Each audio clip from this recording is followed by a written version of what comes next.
We had a very busy week on the farm this week. We had an unexpected lamb born. We had a zombie party, which is also partly why this video is late, because I was busy painting zombie masks for my brother.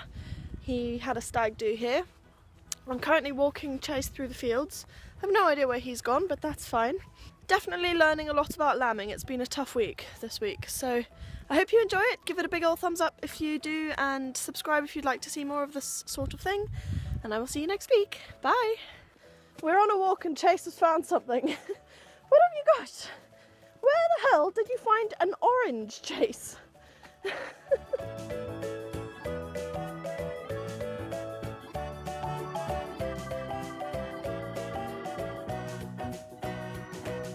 Tonks has a story for you today.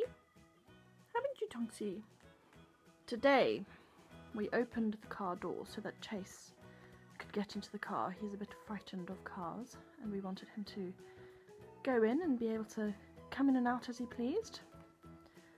And at one point it started raining, so I shut the car door. Mum and I spent the whole afternoon busy, and at one point I said to her, have you seen Tonks today?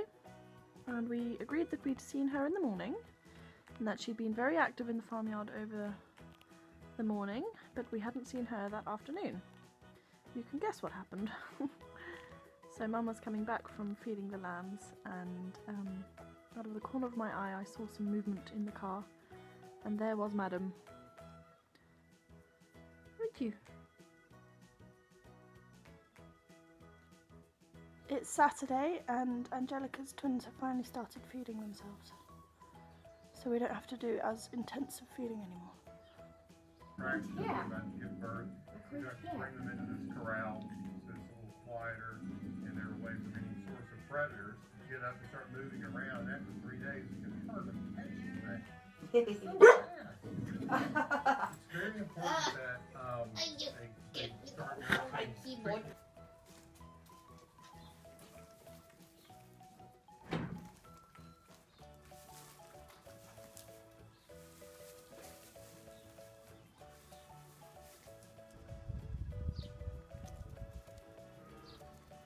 Some of these lambs are coming into the field for the first time. Hey, miss you. No, none of that.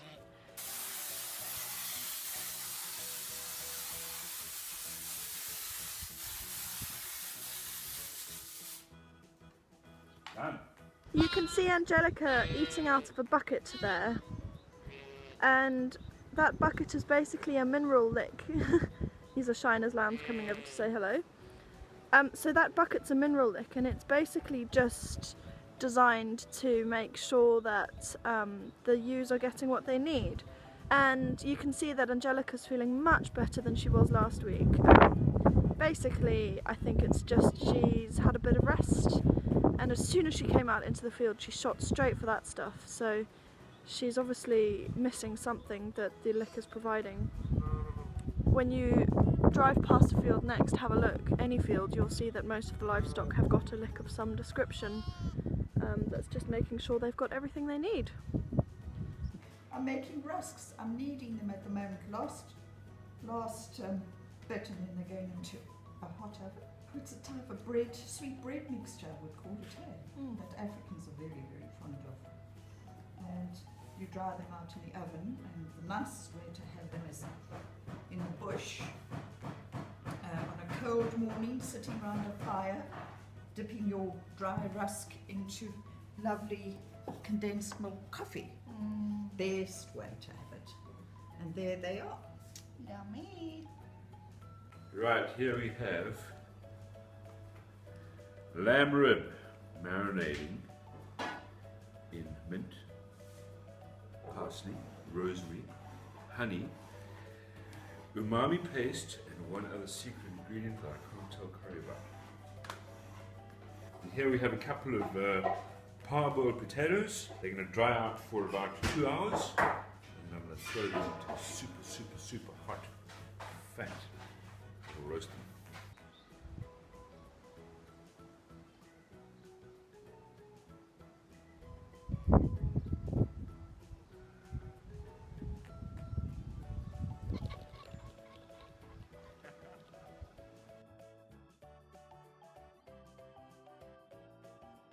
There's a congregation of animals in the stable. The chickens have decided we haven't fed them, so they're all eating sheep food. What you eating, girls? What you eating? Hey? That is a Labrador that has figured out what the pantry is all about. And this is her new favourite spot. Isn't it, Kariba? Isn't it? Come on, come out of there. Come on. We've just put everybody to bed for the night. And you can see Angelica over there really enjoying what seems to be a tree. When Angelica had her vet visit on Thursday last week, the vet told us to feed them ivy to help with their stomachs. We've always thought that ivy was poisonous, so it was a bit of a surprise. Lamekins, who is not feeling well, still hasn't quite recovered from the birth. Her babies are very, very small. That one on the right is the ewe, and she is so tiny compared to the rest of the lambs. So she's getting supplementary feeds. Okay, so in here is, it's our tack room. And this is where Lamekins is with the triplets. I can't quite see her. There she is. Hello, Lamekins. Hello. See the triplets lying down happily. The one on the right is the ewe. Her name's Donna. I think I've been saying Lamekins all along. This is Shiner.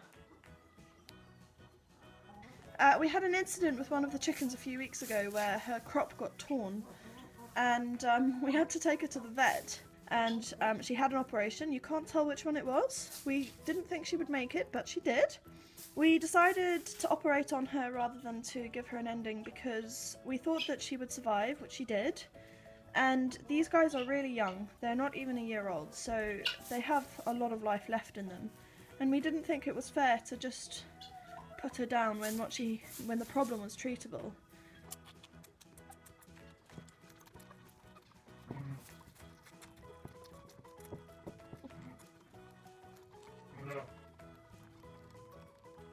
You're a messy eater, aren't you?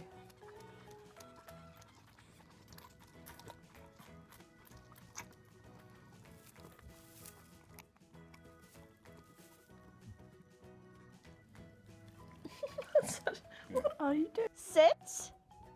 Good girl. You're such a good boy. We've had rats in here stealing hens' eggs for the last few days, so I've got the great white hunter on the case. Don't you think that is just incredible? These guys are 9 days old and they're already eating hay. It's Wednesday and the weather is absolutely terrible, so we're gonna go get them in.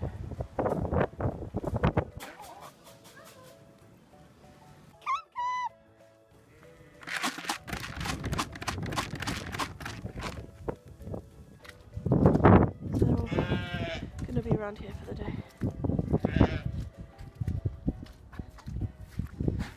I wanted to talk about something that is quite uncomfortable and you may not like it, so if you're squeamish then mute your screen now and I will put a thing on the bottom to say when to unmute. So basically yesterday Mum noticed that there were some crows hanging around, hello sheep cat, crows hanging around the triplets, and she said to me, what do you think's wrong? And I said, oh, you know, nothing. And then when we saw the lambs in the stable yesterday evening, we noticed that one of them had a very short tail. So I did a bit of research and discovered that the tails get stripped by the crows. It's really, really horrible. Like, I won't show you and I won't describe it to you, but it is genuinely one of the more horrible things that I've seen doing all of this stuff. They can also attack the eyes and things as well, apparently, so we're now adding another thing to the list of things that we have to keep an eye on, which is make sure there are no crows in the fields. And I thought it was important to share it with you because it's not all daisies and sunshine here, but it's just part of raising livestock, I guess. And he seems okay. We sprayed it with a disinfectant, and I don't know if you'll be able to see him. That's him there. Ooh, take it away, because I don't like looking at it, and I don't know why you guys would either. So we've had lots of hail, so we've had a day of bringing them in, taking them out, bringing them in, taking them out, and it's been exhausting. I'm a bit over lambing right now, but in 5 minutes time we're going to feed them again, so I'll probably love it again then.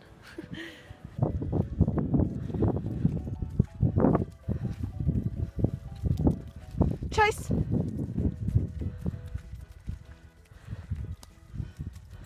I've been doing a bit of cross-stitch designing. You may well ask why I'm now in a field. That little lamb behind me was born less than an hour ago. I was totally surprised because I walked down into the field to feed the other lambs and couldn't figure out why there were 8 lambs instead of 7. We weren't expecting her to be pregnant.